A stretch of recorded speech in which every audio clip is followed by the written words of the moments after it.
नमस्कार, जय हिंद मित्रों। हम सभी लोग सूचना एवं तकनीक तथा विज्ञान की इस कड़ी में सारे चैप्टरों को धीरे धीरे कंप्लीट करते हुए चले जा रहे हैं। अभी तक 2 चैप्टर कंप्लीट हो चुके हैं। पहला चैप्टर जो था दैनिक विज्ञान में जीवन और दूसरा जो था गति। इसके बाद आज नेक्स्ट उसी कड़ी में हम चैप्टर को सॉल्व करेंगे। चैप्टर है तीसरे में बल। साथ ही हम लोगों ने महत्वपूर्ण जो है पिछले ईयर में पूछे गए सहायक अध्यापक में जितने भी प्रश्न थे उनको सॉल्व किए हैं। अभी तक आप लोगों ने नहीं देखा तो वो ज़रूर देख लें। दैनिक जीवन में 77 क्वेश्चन को सॉल्व किए गए थे और इसके बाद जो गति थी, गति में 20 सवाल। ठीक है, तो इन चीज़ों को जो प्रीवियस ईयर क्वेश्चन पूछे जाते हैं उनको भी सॉल्व करते ही चलते हैं। तो आइए आज बल की थ्योरी को पढ़ते हैं और बल की थ्योरी को पढ़ने के बाद इसके भी जो मोस्ट इम्पॉर्टेंट क्वेश्चन पूछे गए हैं अभी तक उनको सॉल्व करेंगे। बल की है, चलिए आइए बल की परिभाषा देखते हैं। बल क्या है? तो बल वह है बाह्य कारक जो किसी वस्तु की आकृति, आकार या गति की अवस्था में परिवर्तन कर सकता है। तो समझ आ गया, बल वह है बाह्य कारक जो किसी वस्तु की आकृति या आकार गति में परिवर्तित कर सकता है। बल एक क्या है? सदिश राशि है और इसकी हमने ट्रिक भी बताई थी। जैसे बल हो या कुछ भी चीज़ हो, सदिश और अदिश राशि को जानने के लिए सूत्र था अदसौ सूत्र के माध्यम से हमने ट्रिक के माध्यम से बताया था। आ का मतलब क्या हुआ? आ का मतलब हुआ अदिश राशि। दा का मतलब हो जाएगा दा से जितने भी होते हैं, जैसे दूरी, द्रव्यमान, ये जितने भी होते हैं ये क्या हो जाएंगे? दूरी, द्रव्यमान जितने भी हैं ये क्या हो जाएंगे? अदिश राशि। इसके बाद सा का मतलब होता है सदिश राशि और व का मतलब क्या होता है? व का मतलब होता है वेग, विस्थापन, विद्युत त्वरण। ये जितने भी व से शुरू होंगे अक्षर वो क्या हो जाएंगे? सदिश राशि के हो जाएंगे। अब बल के प्रकार देखते हैं। बल के प्रकार जो है निम्नलिखित प्रकार के होते हैं। पहला दे रखा है गुरुत्वाकर्षण बल। गुरुत्वाकर्षण बल प्रत्येक पिंड किसी दूसरे पिंड को अपनी ओर आकर्षित करता है। किसी भी दो पिंडों के बीच लगने वाले आकर्षण बल को गुरुत्वाकर्षण बल कहते हैं। पृथ्वी सूर्य के चारों ओर और चंद्रमा पृथ्वी के चारों ओर गुरुत्वाकर्षण बल के कारण ही घूमते हैं। इसके बाद नेक्स्ट विद्युत चुंबकीय बल को देख लेते हैं। विद्युत चुंबकीय बल क्या है? विद्युत चुंबकीय बल भी 2 प्रकार का होता है। पहला कौन सा है? स्थिर विद्युत चुंबकीय बल, दूसरा है चुंबकीय बल। तो स्थिर विद्युत बल क्या होता है? 2 स्थिर बिंदु आवेशों के बीच लगने वाला बल विद्युत बल कहलाता है। माना Q1 Q2। अब इसे देखो, स्थिर विद्युत बल क्या होता है कि 2 आवेशों के बीच लगेगा। एक हमने यहाँ बिंदु मान लिया, दूसरा बिंदु यहाँ मान लिया। ठीक है, इस बिंदु को मान लिया Q1, इसको मान लिया Q2। तो इनके बीच जो आकर्षण बल लग रहा है वह क्या हो जाएगा? इनके बीच जो आकर्षण बल लग रहा है उसे क्या कहेंगे? स्थिर विद्युत बल।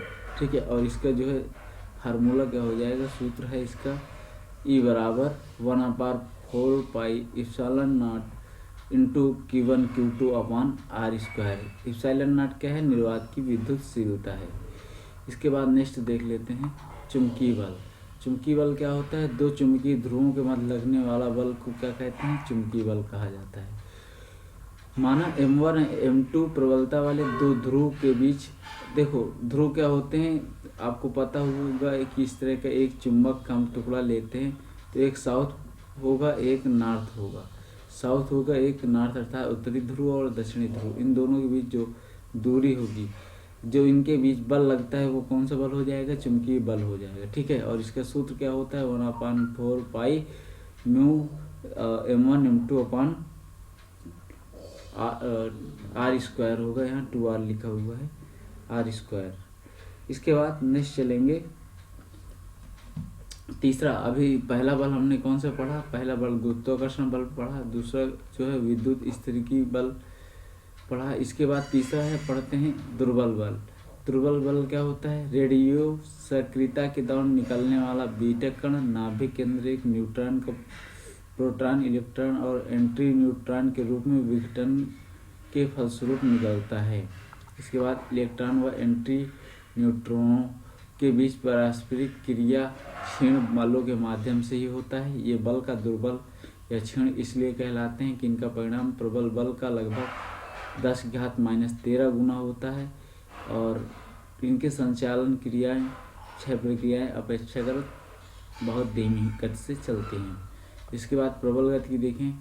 प्रबल गति क्या है? नाभिक के अंदर प्रोटॉन एवं न्यूट्रॉन पास शक्तिशाली आकर्षण बल के कारण होते हैं, इसे प्रबल बल कहते हैं। ठीक है, यह बल अति लघु परास बल है। इसका परास 10⁻15 मीटर होता है की कोटि का होता है। पेशीय बल देख लेते हैं। मांसपेशियों द्वारा लगाए गए बल को क्या कहेंगे? पेशीय बल कहा जाता है। यह सभी जीवों द्वारा मनुष्य एवं जंतु कार्य करने में पेशीय बल का ही प्रयोग करते हैं। इसके बाद नेक्स्ट देख लेते हैं सरल मशीन। सरल मशीन क्या है? तो देखिए, सरल मशीन जो है ये भी एक बल ही लगाती है। बल सरल मशीन बल आघूर्ण के सिद्धांत पर कार्य करने वाली एक ऐसी युक्ति है जिसकी सहायता से सुविधाजनक बिंदु पर बल लगाकर वस्तु पर कोई कार्य किया जाता है। ठीक है, इसके बाद उत्तोलक की बात करें। ये सारी चीज़ें एक चैप्टर और हम बाद में डिस्कस करेंगे। ये जब सिलेबस के अकॉर्डिंग सारा कुछ हो जाएगा। तो ये सरल मशीन है। सरल मशीन में प्राथमिक, द्वितीयक, तृतीयक, उत्तोलक जो हैं इनको ट्रिक से कैसे याद करेंगे? प्राथमिक, द्वितीयक, तृतीयक, उत्तोलक हैं। चिमटा जो है किस पर आता है? तो ये सारी चीज़ें आप लोगों को पढ़ना है। ठीक है, इनमें जो है फलक्रम क्या होता है? FLE। ठीक है, F इसमें क्या होता है? बीचों बीच जो है फलक्रम होता है, इसमें लोड होता है। ठीक है, इस तरह करके सारी चीज़ें इनको हम पढ़ेंगे। और इसमें क्या होता है? एफर्ट होता है। उत्तोलक जिसे देखो प्राथमिक के ये वही चीज़ आ गई। फिर उत्तोलक में 3 बिंदु होते हैं। आलम्ब वह बिंदु जिसके चारों ओर उत्तोलक की क्षण स्वतंत्रतापूर्ण घूर्णन कर सकती है, उसे आलम्ब कहते हैं। आलम्ब क्या होता है? आपको हम सिंपल वे में थोड़ा सा समझाएंगे। आलम्ब क्या होता है कि जैसे आप ये मान लीजिएगा, देखिए कुछ डिजाइन से आपको लग रहा होगा हल्का सा, अभी इतना वो नहीं है। ये कैंची हमने बनाई। ठीक है, मान लीजिए कैंची है, कैंची हो गई। अब कैंची में क्या होता है? वह बिंदु जिसके चारों ओर उत्तोलक की क्षण स्वतंत्रतापूर्ण घूर्णन करती है वो क्या कहलाएगी? आलम्ब कहेगा। उत्तोलक का उपयोग करने के लिए जो बल लगाया जाता है उसे आयास कहते हैं और उत्तोलक द्वारा जिस वस्तु को हटाया उठाया उसे भार कहते हैं। ठीक है, तो देखो भार क्या होता है अब समझ लीजिए। यहाँ पे ये जो बीचों बीच होता है इसे क्या कहते हैं? आलम्ब कहते हैं। क्या कहते हैं? आलम्ब कहते हैं। इसके बाद तीसरा आयास क्या कहेंगे? यहाँ पे ये जो हम कोई भी वस्तु को यहाँ रखेंगे तभी तो कटेगी, तो ये क्या हो जाएगा? यहाँ पे भार हो जाएगा। और शेष यहाँ से हम अपना फोर्स लगाते हैं वो क्या हो जाएगा? हमारा आयास हो जाएगा। ठीक है, ये चीज़ें और भी अच्छे से डिस्कस करेंगे। तो इसी तरह चिमटा में होता है। अब चिमटा में आगे वस्तु पकड़ते हैं, बीच में हम बल लगाते हैं और शायद पीछे का वो रहता है। ठीक है, पीछे आलम्ब रहता है। तो इस तरह करके कई सारी चीज़ें को डिस्कस करते हुए चलेंगे आगे। उत्तोलक कितने प्रकार के होते हैं? उत्तोलक 3 प्रकार के होते हैं। ठीक है, उत्तोलक कितने प्रकार के होते हैं? उत्तोलक 3 प्रकार के होते हैं। पहला प्रथम श्रेणी के उत्तोलक, ऐसा उत्तोलक जिसमें आलम्ब, भार और आयास के बीच में होता है उसे प्रथम श्रेणी का उत्तोलक कहते हैं। जैसे कैंची हो गई, हैंडपंप, झूला इत्यादि। तो कैंची कौन से उसकी हो गई? तो कैंची हो गई प्रथम श्रेणी की, हैंडपंप प्रथम श्रेणी का, झूला प्रथम श्रेणी का हो गया। ठीक है, द्वितीय श्रेणी के उत्तोलक की बात करें तो ऐसा उत्तोलक जिसमें भार आयास और आलम्ब के बीच में होता है। भार कहाँ होगा? तो भार हमारा बीचों बीच भार जिसमें लिया जा सके। ठीक है, जैसे नींबू निचोड़ने वाली मशीन, सरुता सुपारी बीच में रखते हैं, 1 पहिया वाला ठेला। तृतीय उत्तोलक में क्या होता है? इसमें जो है आयास और आलम्ब और भार के बीच में, जो आलम्ब होगा, जो आयास होगा आलम्ब और भार के बीच में होता है। ठीक है, तो ये तीनों प्रकार हमने पढ़ लिया। पढ़ने के बाद चलेंगे इसमें क्वेश्चन कैसे पूछता है कि चिमटा कौन सी श्रेणी का उत्तोलक है, स्टेपलर कौन सी श्रेणी का उत्तोलक है। तो ये सारी चीज़ें हम और भी जब सहायक अध्यापक ये प्रीवियस ईयर में पूछे गए क्वेश्चन को हल करेंगे तो वहाँ देख लेंगे। इसके बाद है अभिकेंद्र बल। वृत्तीय पथ पर गति करने वाले कण पर एक बल कार्य करता है। वृत्तीय पथ पर गति करने वाले कण पर एक बल कार्य करता है जिसकी दिशा सदैव वृत्त के केंद्र की ओर होती है। इसी बल को अभिकेंद्रीय बल कहते हैं। इसे F से प्रदर्शित करते हैं। F बराबर न्यूटन का जो द्वितीय नियम था क्या था, F बराबर ma। ये देखो लिखा भी हुआ है F बराबर ma, ठीक है। यहाँ F सबको पता है, m हो गया मास और a बराबर क्या है, एक्सेलरेशन, अर्थात हिंदी में कहें द्रव्यमान गुणे एक्सेलरेशन त्वरण। और f क्या हो गया, f हो गया फोर्स का मतलब बल, ठीक है। तो इतनी सारी चीज़ें हो गई। अब केंद्रीय बल के उदाहरण को देख लेते हैं। जब कोई कार सड़क के मोड़ पर मुड़ती है तो उसे मोड़ने के लिए अब केंद्रीय बल टायरों द्वारा सड़क के बीच में लगाने वाले घर्षण बल से प्राप्त होता है। देखिए कोई भी कार है, अचानक ऐसे आ रही है, उसको मोड़ना है तो जिस साइड मुड़ेगी उसी तरह वो क्या होगी, झुकेगी हल्की, ठीक है। तो ये किस कारण होता है, अब केंद्रीय बल के कारण होता है। इसके बाद नेक्स्ट देख लेते हैं। अब उसके आगे देख रहे हैं, इसके बाद सहायक अध्यापक के प्रश्न हल करेंगे हम लोग, और वह जो हल करेंगे नेक्स्ट वीडियो पे। और इसके बाद मित्र आप सभी लोग अगर हमारे चैनल को सब्सक्राइब नहीं किए सब्सक्राइब कर लें, शेयर करने का प्रयत्न करिएगा। आप सभी अपने व्हाट्सएप ग्रुपों और स्टेशन में लगाने का प्रयास करिएगा। आकाश में उड़ता हुआ हवाई जहाज जब क्षैतिज वृत्ताकार पथ में मुड़ता है तो कुछ तिरछा होकर आवश्यकता अपकेंद्र बल प्राप्त करता है, ठीक है। अपकेंद्रीय बल क्या होता है, वो अभी तक आपने पढ़ा क्या, अभिकेंद्रीय बल। अभिकेंद्रीय बल क्या होता है ये समझ लीजिए थोड़ा सा, अभी खैर थ्योरी पढ़ाएं। जैसे कोई वृत्त है, अब ऐसे वृत्त है तो ये बीच में सेंटर होता है, ठीक है, वृत्त का सेंटर होता है। तो अगर कोई भी हम कार हो, साइकिल हो, बाइक हो ऐसे घुमाएंगे तो क्या इस सेंट्रल की ओर हल्की से वो क्या होगी, झुकी सी महसूस होगी। और झुकी सी, तो अगर केंद्र की ओर वह झुकी सी महसूस हो रही है तो वो क्या होगा, इस ऐसे चिन्ह लगाइएगा, ठीक है। तो केंद्र की ओर झुकी हुई महसूस होगी तो वो कौन सा हो जाएगा, वो हो जाएगा अभिकेंद्रीय बल, अभिकेंद्रीय बल। और यही चीज़ अगर हो जाए, यही चीज़ अगर बाहर की ओर जो है, यहाँ इस पे देख लीजिए, अब ये है मट्ठा भरा हुआ है, हम बीच में मथानी से इसको मढ़ते हैं तो क्या होता है, ये इस तरह को जाता है, बाहर की तरफ फोर्स लगता है, ठीक है। तो अभी तक हमने इसमें क्या अंदर की ओर लग रहा था, इसमें बाहर की ओर। तो अगर बाहर की ओर फोर्स सेंटर हो जाए तो क्या हो जाएगा, वो हो जाएगा अपकेंद्रीय बल। अपकेंद्रीय बल पर कौन कौन से काम करते हैं, तो अपकेंद्रीय बल पर देखो वॉशिंग मशीन है, और ये जो दूध से मक्खन निकालने वाली, ये छाछ निकालने वाली मशीन जो है, ये भी किस पे काम करती है, अपकेंद्रीय बल पर काम करती है, ठीक है। तो अपकेंद्रीय बल के प्रतिक्रिया स्वरूप बल इसके विपरीत दिशा में लगता है, इसी प्रतिक्रिया बल को अपकेंद्रीय बल कहते हैं। जैसे दूध से मक्खन निकालने की मशीन भी इस सिद्धांत पर कार्य करती है। अगर बात करें बल आघूर्ण की, तो किसी अक्ष के परितः एक बल का बल आघूर्ण उस बल के परिणाम एवं अक्ष के बल की क्रिया रेखा के लंबवतः दूरी के गुणनफल के बराबर होता है। तो इसे, ठीक है, तो इसे क्या कहेंगे, बल आघूर्ण कहेंगे। और इसे टाउ से प्रदर्शित करते हैं। किससे प्रदर्शित करते हैं, टाउ से प्रदर्शित करते हैं। टी बराबर क्या हो जाएगा, F×L, ये सूत्र है और इसका मात्रक हो जाएगा न्यूटन मीटर। नेक्स्ट है, जैसे हैंड पंप के हत्थे को लंबा रखना है तो इसे हैंड पंप चलाने में क्या हो जाती है, आसानी हो जाती है। तो ये सारी चीज़ें कहाँ से मिलती हैं, बल आघूर्ण के उदाहरण से मिलती हैं। इसके बाद जड़त्व आघूर्ण देख लेते हैं। जड़त्व आघूर्ण क्या है, बल का वह पिंड का वह गुण जिसके कारण वह किसी अक्ष के परितः घूर्णन के लिए जाने वाले परिवर्तन का विरोध करता है, पिंड के घूर्णन के अक्ष के परितः जड़त्व आघूर्ण कहलाता है। इसे किससे प्रदर्शित करते हैं, आई से प्रदर्शित करते हैं। आई बराबर क्या हो जाएगा, mr²। इसके बाद नेक्स्ट है संतुलित बल की बात करते हैं।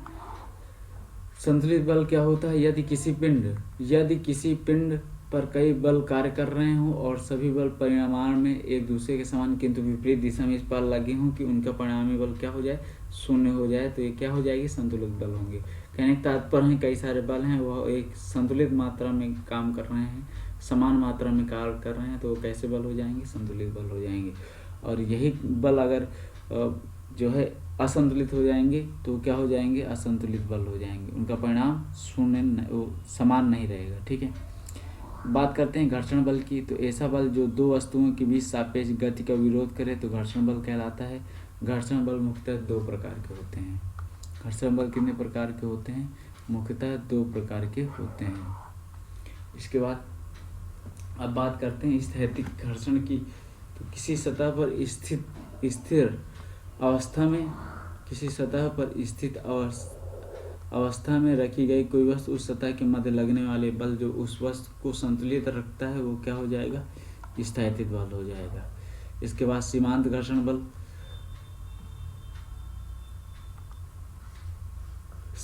सीमांत घर्षण बल क्या है? स्थैतिक घर्षण बल का मान जब अधिकतम हो तो उस अवस्था को सीमांत घर्षण बल कहते हैं। गतिक घर्षण बल गतिमान वस्तु तथा संपर्क तल के बीच लगने वाले घर्षण बल को गतिक घर्षण बल कहते हैं।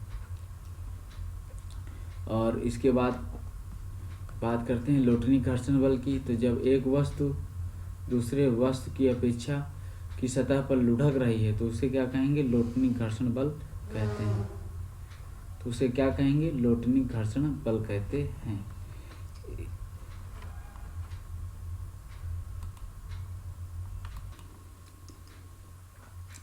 लोटनी घर्षण में क्या होता है? जैसे लोटनी नाम इस वजह से दिया कि जैसे आप लोटा होता है घर में, लोटा को आप जो है क्या करते हैं? उसको लोटा को, जैसे ये लोटा हुआ है, हम बना के ही देख, ऐसे लोटा हो गया, ठीक है, ये ऐसे लोटा को आप इस प्रकार जो है इस प्रकार उसको रख के ढंगा दीजिएगा तो वो क्या हो? लुढ़कता हुआ चला जाता है। तो ये कौन सा? लोटनी घर्षण बल के कारण होता है। ठीक है, लोटनी घर्षण बल का मान सबसे कम तथा स्थैतिक घर्षण बल का मान सबसे अधिक होता है। इसके बाद देखते हैं नेक्स्ट पॉइंट पे, ठोस वस्तुओं के मध्य घर्षण बल अधिकतम जबकि द्रव। अब देखिए ठोस के बीच अगर घर्षण बल की बात करें तो द्रव ठोस के सतह मध्य उसके कम तथा सबसे ज़्यादा अगर बात करते हैं तो जो ठोस वस्तुओं और ठोस वस्तुओं के बीच जो लगेगा वो सबसे अधिक होगा। इसके बाद द्रव ठोस के बाद उससे कम हो जाएगा, द्रव और ठोस के मध्य उससे कम, और इसके बाद जो है वायु ठोस के मध्य सबसे कम लगता है। वायु और ठोस के मध्य क्या होगा? सबसे कम बल घर्षण बल लगता है। इसके बाद द्रव्यमान की बात करें तो किसी वस्तु का द्रव्यमान उसके जड़त्व की माप होता है। तो किसी वस्तु का जड़त्व उसकी जितना होगा उस वस्तु का द्रव्यमान उतना ही होगा। वस्तु का द्रव्यमान स्थिर रहता है। वस्तु को चाहे पृथ्वी पर रखा जाए, चंद्रमा पर, या उसका द्रव्यमान नहीं बदलता है। ठीक है, भार क्या होता है? किसी वस्तु का भार वह बल है जिससे यह पृथ्वी की ओर आकर्षित होती है। माना पृथ्वी का गुरुत्वीय त्वरण कितना है? G, द्रव्यमान m और बल F है। तो F बराबर क्या हो जाता है? mg, जहाँ m क्या है? मास, अर्थात मास जो है इसको कहते हैं द्रव्यमान, और g क्या होता है? त्वरण। ठीक है, वो गुरुत्वीय त्वरण, सही है, गुरुत्वीय त्वरण। और इसके बाद ये जो है ये क्वेश्चन बहुत ही अच्छे हैं जो अभी तक पूछे जा चुके हैं एग्जाम में, उनको सॉल्व करना है। तो ये चीज़ें हम करेंगे मित्रों नेक्स्ट वीडियो पे। तो मिलते हैं नेक्स्ट वीडियो पे। जय हिंद, जय भारत। लाइक करना ना भूलिएगा वीडियो को और शेयर जरूर करिएगा।